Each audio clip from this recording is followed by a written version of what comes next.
Welcome to my Rewriting RWBY series, where I rewrite RWBY for my own personal taste. I hope you enjoy the series as much as I do. Now on to part 5 of the Rewriting RWBY series.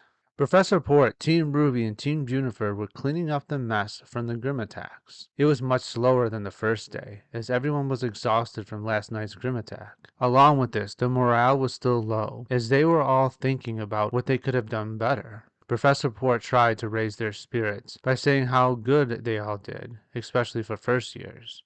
But he knew they would need time to process their first real mission. However, his main concern was another Grimm attack, an attack he knew was going to happen. In fact, another Grimm attack was on all their minds, as they cleaned up the debris from the attacks, especially Jean, who knew he had to do better.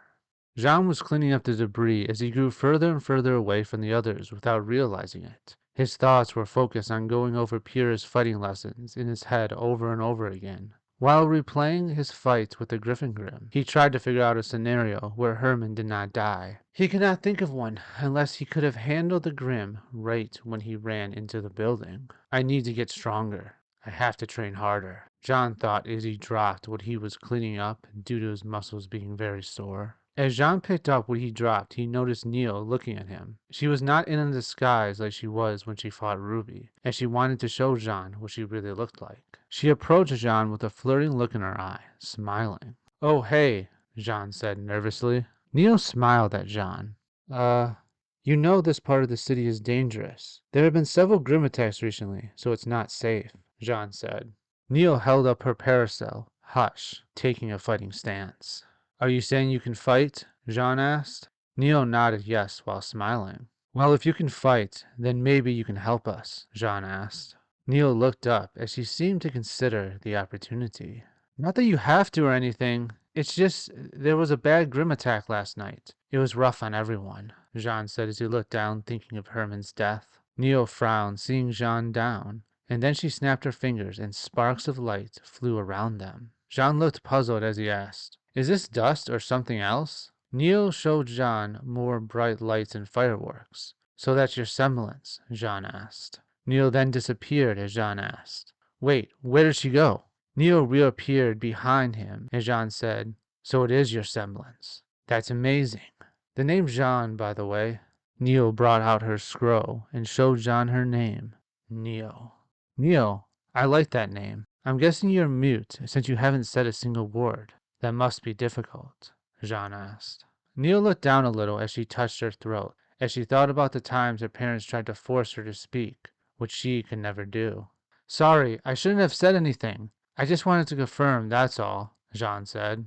Neil smiled as her scroll beeped. It was a text message from Torchwood telling her he needed her back at the tree lookout. Neil looked back at Jean with sad eyes. "By that look, I guess you are needed elsewhere," Jean said. Neil nodded yes, and then she waved goodbye as she skipped off. Jean waved back as he thought, "That was strange. I wonder who that girl was and why she was here." Night fell, and everyone was tired as they sat around the fire. "Okay, you all get some rest. I will take the first watch. Remember when it is your watch. If you see anything or anyone, make sure you wake up the rest of us. If there is another Grimm attack, we need to be prepared, unlike last time," Professor Port said. Ruby hid under her hood as she looked down into the flames of the fire, remembering her mistake chasing Torchwood. "Pierre, we should start training now," Jean said. Pierre smiled, admiring Jean's hard work, as she said, "Let's do it." Jean and Pierre trained through the first watch, as the rest of them went to their sleeping bags without many words. Weiss gave Blake an untrusting look as she lay down. Blake, with sadness in her eyes, looked down as she thought, "I know they said they are giving me a second chance, but it doesn't feel like it, especially from Weiss. Maybe Ilia was right. Maybe I should just run." "Are you okay, Blake?" Yang asked. "Yeah, it's just," Blake began to say as she looked over at Weiss. "You just need to give her more time. From her story, she was affected the most by the White Fang," Yang said. "I know. I just wish it would be easier," Blake said. "You know I can hear you," Weiss said. "Listen, Blake, I'm willing to give you a second chance, but that doesn't mean I trust you." "I understand. I think if I was in your shoes, I wouldn't trust me either," Blake said with sadness in her eyes. "That's a good start," Weiss said. Now, can we get some sleep? I've never been this tired in my life. They all wished each other a good night, except for JNPR, who was still training. Jean was pushing himself beyond his limit as Pierre smiled. Later that night, during Blake's watch, she thought she heard something. She went to investigate, making sure she kept the broken wall and the others in sight. Blake spotted a shadow move slightly as she brought out her weapon and said, "Ilia, is that you?" Ilia revealed herself, going back to normal color, as she said, "You were always able to spot me with those cat eyes of yours. Why are you here?" "We already turned in the pictures," Blake said. "Don't worry, I'm not here to fight. I'm here to give you a message," Ilia said. Blake stared at Ilia, taking a fighting stance, as Ilia continued. "Blake, do you remember what Adam did to Kevin?" Blake continued to stare at Ilia with sadness in her eyes as she said, "I remember. Adam killed him in the most brutal way I've ever seen." "Yeah," Ilia said as she looked down. "And the same will happen to you and your parents, unless you prove Adam wrong. So, he's marked me as a race traitor. And let me guess, he sent you to kill me?" Blake asked. "No, not yet. Not until we deal with your parents. And that will take time due to your parents being such heroes to the Faunus," Ilia said. "You know they're your parents too. They took you in when your parents died protecting you," Blake said. Ilia looked down with sadness in her eyes as she said, "I know, which is why I'm asking you to return to the White Fang and prove to Adam that you are not a race traitor." "I will never return to the White Fang, not after all that Adam has done. You should leave too, before he starts getting you to do things you never thought you would do," Blake said. "You know he chose me to take your place by his side, once I proved myself to him," Ilia said, slightly smiling. "It's funny, because I always wanted to be by his side. He's so strong, so brave, so... Adam's a monster, and you know it. He tortures and kills innocent humans, and gets a thrill out of it," Blake said with anger in her eyes. "There's no innocent humans. Even your so-called friends will betray you once they find out," Ilia said. "I already told them that I'm a Faunist, that I was once part of the White Fang, and even that I tortured an innocent human," Blake said. "And did they accept you? Do they trust you?" Ilia asked. Blake looked down as he said, "They are giving me a second chance, which is the best I can hope for after everything I've done." Ilia looked at Blake as she said, "You know I'm surprised you didn't run away like you always do. They are good people, I can tell. And besides, I joined Beacon to make up for what I've done," Blake said with a fire in her eyes. Ilia looked on with sadness in her eyes as she said, "I guess Adam was right. You are a full-on race traitor now. That's why you protected that human. That's why you didn't run away from your friends. You care about humans more than you care about your own race." "That's not true. You know it isn't," Blake said. Ilia stared at Blake with dark-like eyes as she said, "I thought you were my sister, but now it's like I don't even know you." Ilia used her semblance and phased through the wall that was behind her, as Blake looked on, expecting Ilia to attack out of nowhere. When it was clear that Ilia was gone, she returned to the campfire and the broken wall to continue her watch. The night carried on, and it was now Ruby's watch. Ruby sat there staring at the broken wall, while still hiding under her hood. "I can't mess up like last time. If I see anyone or anything, I will wake up the others. But what if it turns out to be nothing? The others need their sleep, but I can't make the same mistake I've made before," Ruby thought as she looked back at her friends. Just like the first night, she saw someone moving on the other side of the wall, but instead of going after it herself, she went to Professor Port.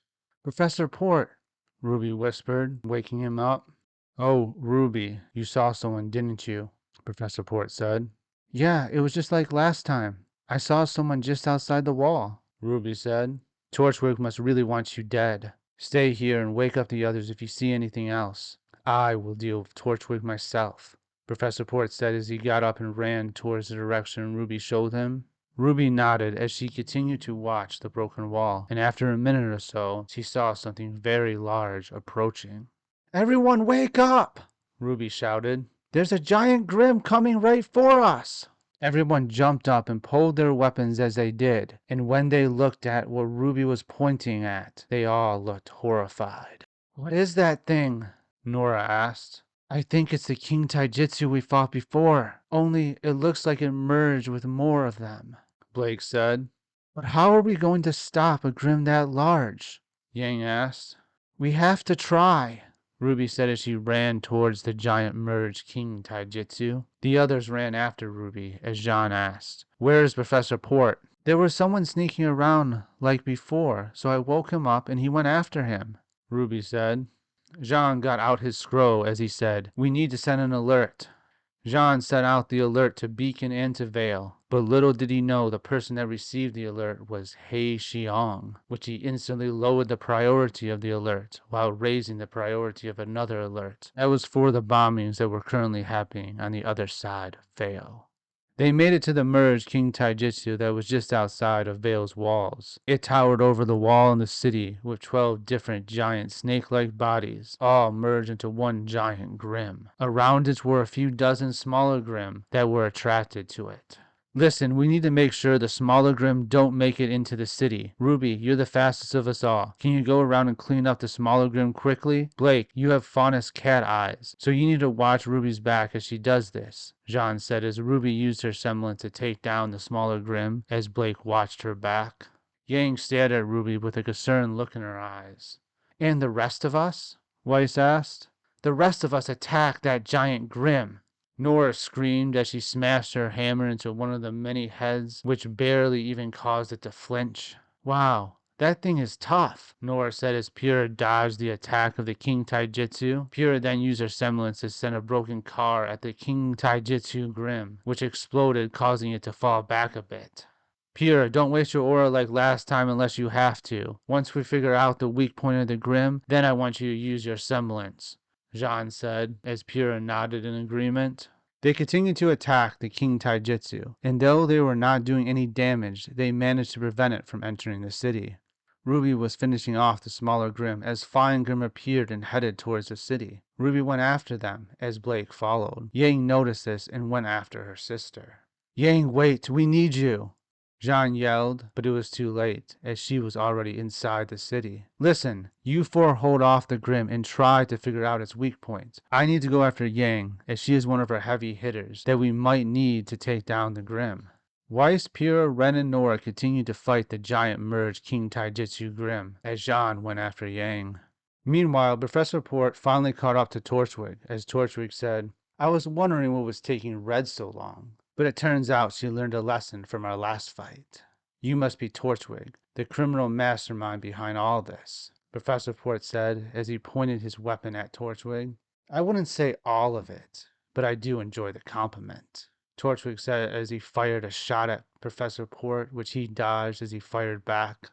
Professor Port closed the distance and became locked in combat with Torchwick. The two exchanged blow after blow as they either dodged or blocked the other's attacks. I can't waste my time in this fight. I have to get back to those kids, quickly, Professor Port thought as he kept attacking Torchwick, who was matching his attacks blow for blow. We are too evenly matched. I think I have to use my semblance all at once, otherwise this could turn into a battle of endurance. Professor Port held his axe with two hands as he blocked Torchwick's attack, as Torchwick said, What's up, old man? Getting tired already? Professor Port's hand started to glow a deep red as his aura surrounded his weapon, and with a sudden burst of strength, he pushed Torchwick back. Then, so fast that Torchwick could not react, Professor Port sliced Torchwick in two as the red aura exploded in a deep red power that engulfed Torchwick's body completely.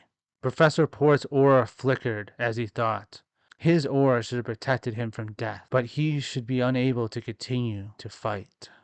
As the deep red light faded, Torchwick stood there, on his feet uninjured from the attack, smiling. His aura flickered a bit.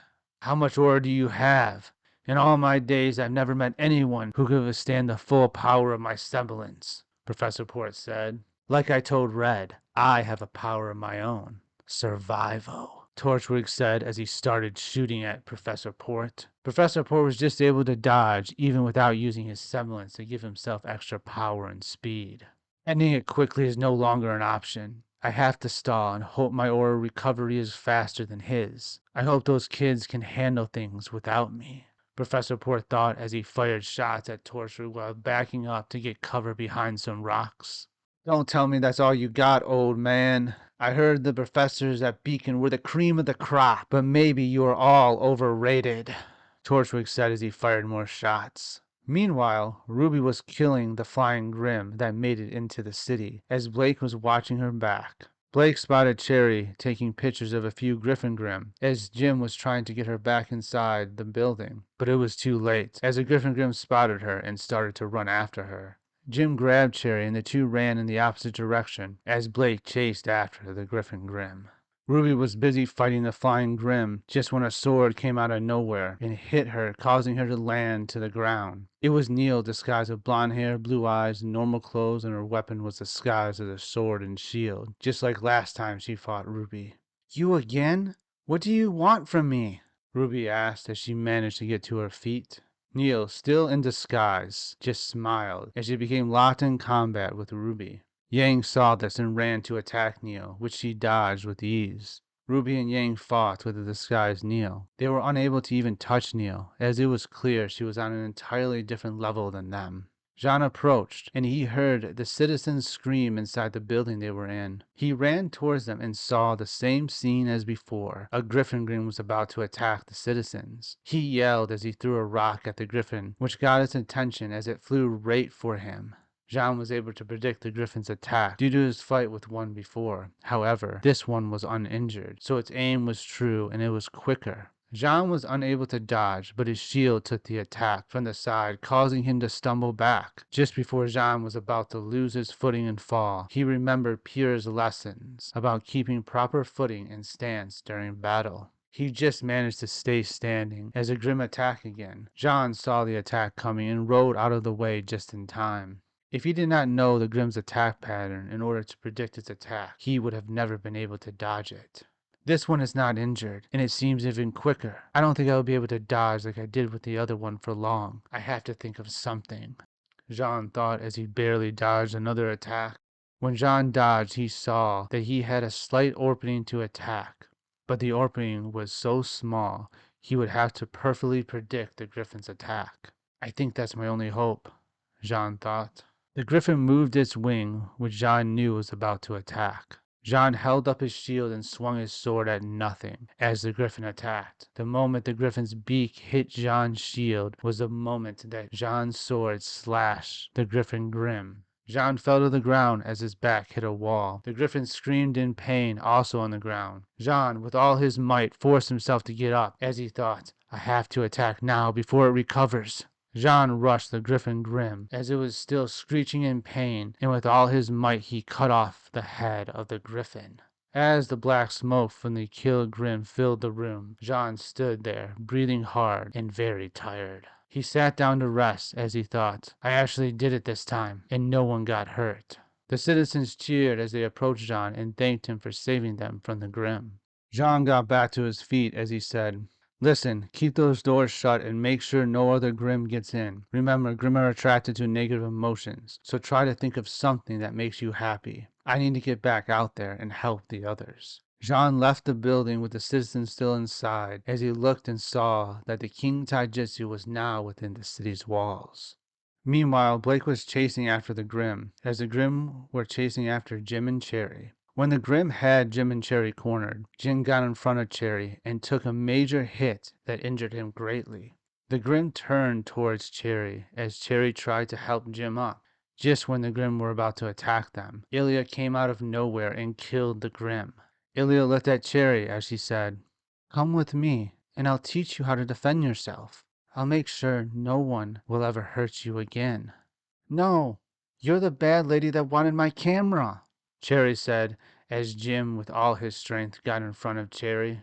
I won't let you hurt her, Jim struggled to say due to his injuries.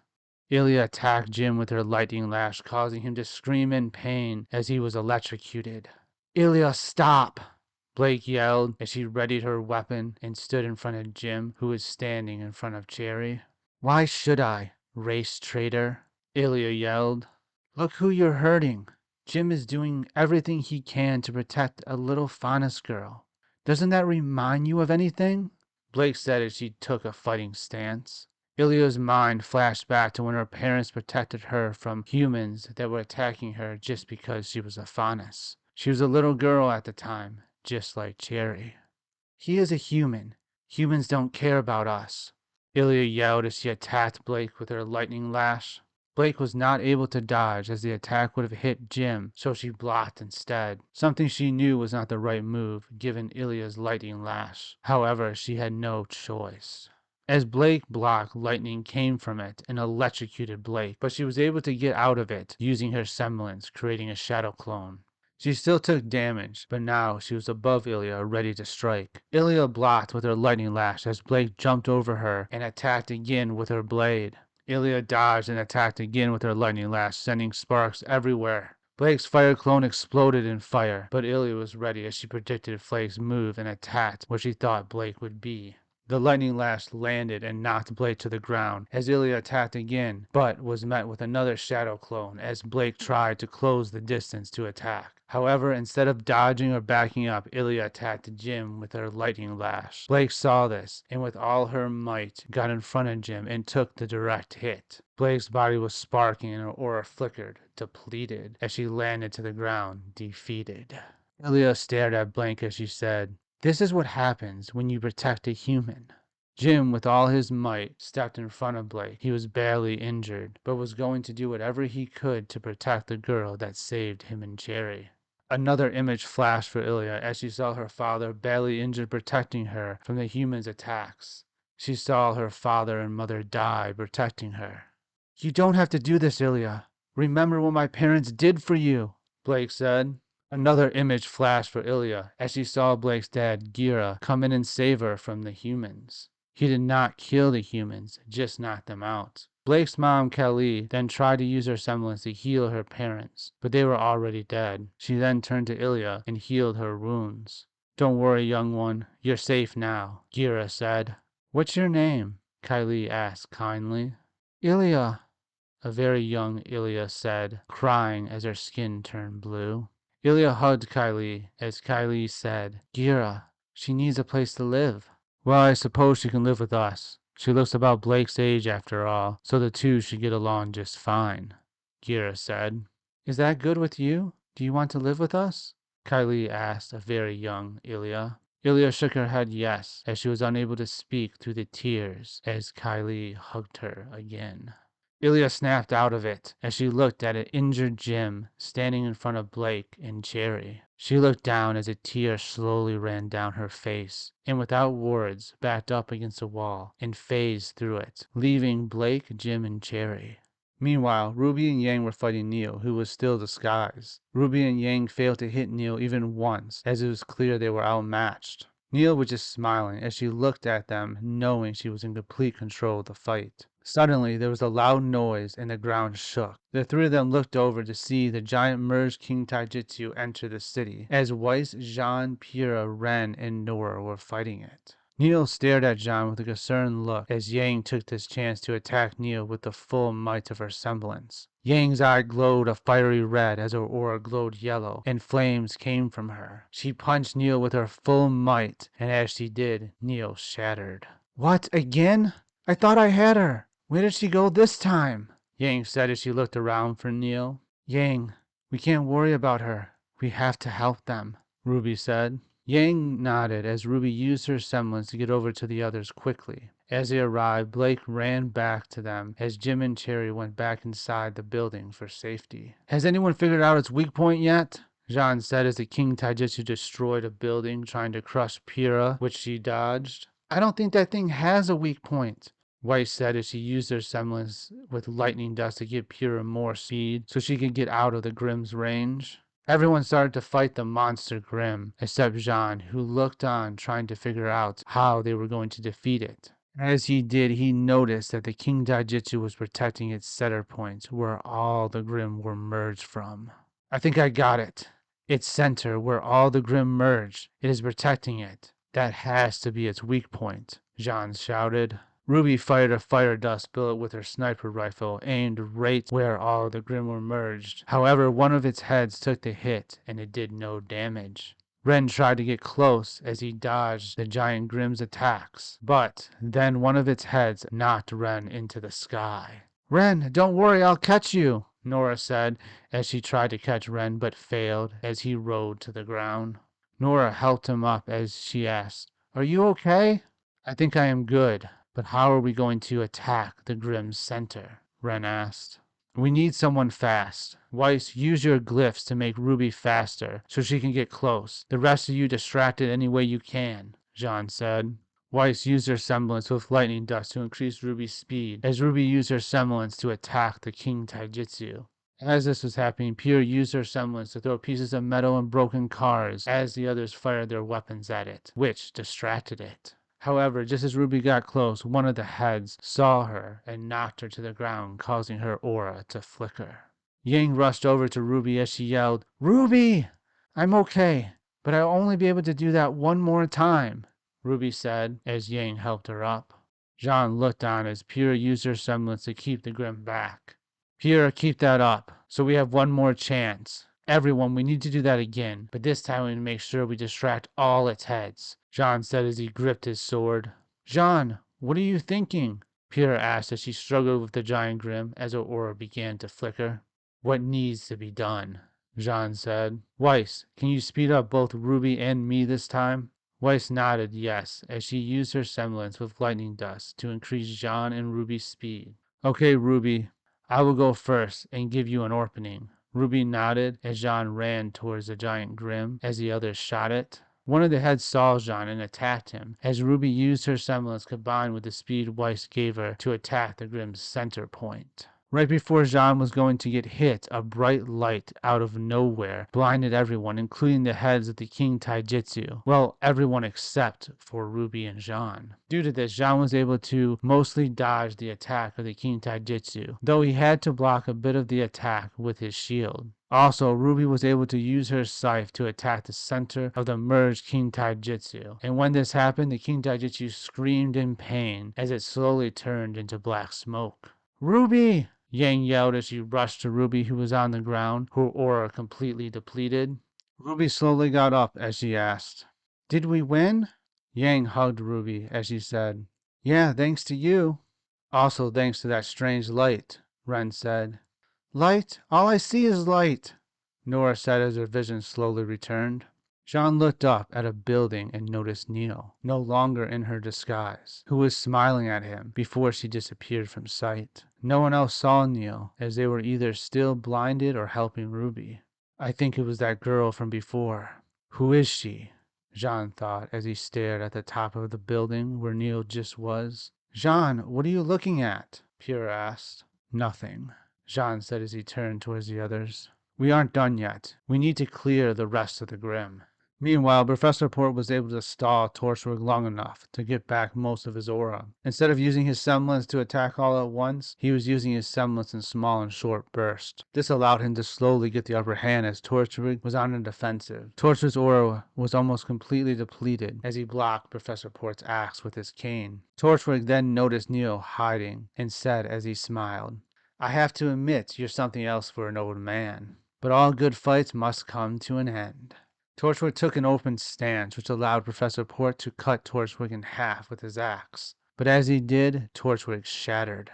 That was just like that girl when Yang punched her, Professor Port thought as he ran to return to Team RWBY and Team Juniper. Once Professor Port returned, he saw the smoke from the giant Grimm, and that Team RWBY and Team Juniper had finished clearing the rest of the Grimm. "I'm sorry I was late to the party, but I was busy fighting Torchwick. Unfortunately, he escaped, just like the girl Yang punched before." "Jean, can you give me a report of what happened?" Professor Port asked as Jean filled him in. Professor Port looked at his scroll and saw that the alert was at the lowest priority. As he asked Jean, "Are you sure you sent the alert as a high priority?" "I know I set it at the highest," Jean said. "Then someone must have lowered it. This makes sense given all that's happened. But for now, we should let Osmond handle it," Professor Port said as he contacted Osmond to inform him of everything that happened. Torchwick and Neil just arrived at one of the hideouts as Ilia approached. "And what were you doing during all that?" Torchwick asked. I was fighting them like you wanted, Ilia said. Well, it wasn't enough, just like last time, Torchwick said with anger in his voice. Torchwick's scroll rang, which he picked up and yelled, Hello? So you failed again, Cinder said. Yeah, but I don't know how. Those kids should have never been able to kill that giant Grimm, Torchwick said. It seems you underestimated them, Torchwick, Cinder said. Be sure it doesn't happen again. So what now? Should I ready Site B? Torchwick asked. Yes, ready Site B. We both know how long that will take. But before you do, make sure Junior gets the console back under his control. With Ironwood at Vale, we need to make sure he doesn't mess things up for us, Cinder said. Okay, I will talk to him myself and get Neil to watch him, Torchwick said. Good, Cinder said as she ended the call. Torchwick looked at his scroll with anger in his eyes as Adam walked in and said, So you failed again. Listen, I was fighting one of Beacon's professors. What were you doing? Torchwick said. I was making sure Vale's army wasn't anywhere near you, Adam said. Well, it seems we need to get Site B ready. Do you think your White Fang can handle it? Torchwick asked. Don't worry, the White Fang will be there to help you at Site B. Perhaps then you won't fail like you did at Site A, Adam said. Torchwick stared at Adam with dart-like eyes as he said, Neil, let's go and give Hay a visit. Torchwick and Neil left the hideout, leaving Adam and Ilia alone. Well, did you give Blake the message? Adam asked as he approached Ilia. I did just as you asked, Ilia said without any emotion. Good, Adam said as he touched Ilia's cheek. And once the time is right, you will kill Blake and her parents and earn your place by my side. Of course, Ilia said emotionlessly. Adam left the hideout smiling, and as he did, Ilia looked down, not sure what she should do. The next few days went easier as Ironwood and the Atlas army had arrived to help out. There were no more Grimm attacks, and the cleanup was easy, and the citizens got their homes back. After the mission was complete, Professor Port, Team RWBY, and Team Juniper stood facing Osmond and Ironwood in Osmond's office.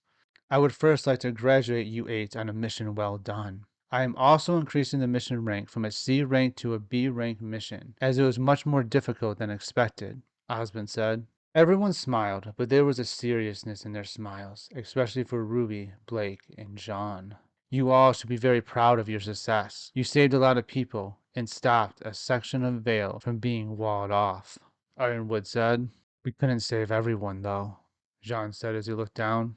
Unfortunately, that is the way these things sometimes go. We cannot dwell on it. Instead, the best thing I have learned to do is to figure out ways I could have improved and done better, so that hopefully it won't happen next time, Osmond said. What about the White Fang? Blake asked. If you're referring to the White Fang's involvement, it is my job to figure that out, so do not worry about the White Fang for now. Instead, I think the 8 of you have earned a good rest for now, Osmond said. Team RWBY and Team Juniper left Osmond's office, unsure how to feel. Blake was looking back to her fight with Ilia and how she had her, but left instead. Jean was thinking about Herman and that he needed to train harder, as he did not want anyone else to die. Ruby still blamed herself for the first Grimm attack and how she left her watch. She did not repeat the same mistake, but she still had a long way to go to become a true leader. Yang looked at Ruby worried about losing her little sister. Weiss looked at Blake with untrust in her eyes. Ren and Nora were happy about their success, though unsure of their feelings for one another. Pierre looked at Jean with joy in her eyes, looking forward to all the time they will spend training. After a few days, there was a memorial for those lost in the Grimm attacks, and during it, Blake thought she saw Ilia watching Jim and Cherry grieve the death of their families. But when Blake approached, she was gone. Jean stood at the memorial thinking of Herman's death as Pierre stood next to him and said, Jean, it will be okay. Jean lifted his hand as he said, It will be, but I need to train harder and make sure that never happens again. Well, this is the end of the Broken Wall arc, and I really like how it turned out. As for the next arcs, the next 2 arcs will actually happen at the same time. The next one will be Team RWBY's mission, and the one after that would be Team Juniper's mission. I'm not going to tell you much else about those arcs right now, but there are clues within the Broken Wall arc about what these next missions will be. Anyway, I hope you enjoyed the video. Thanks for watching. See you in the next one. Bye.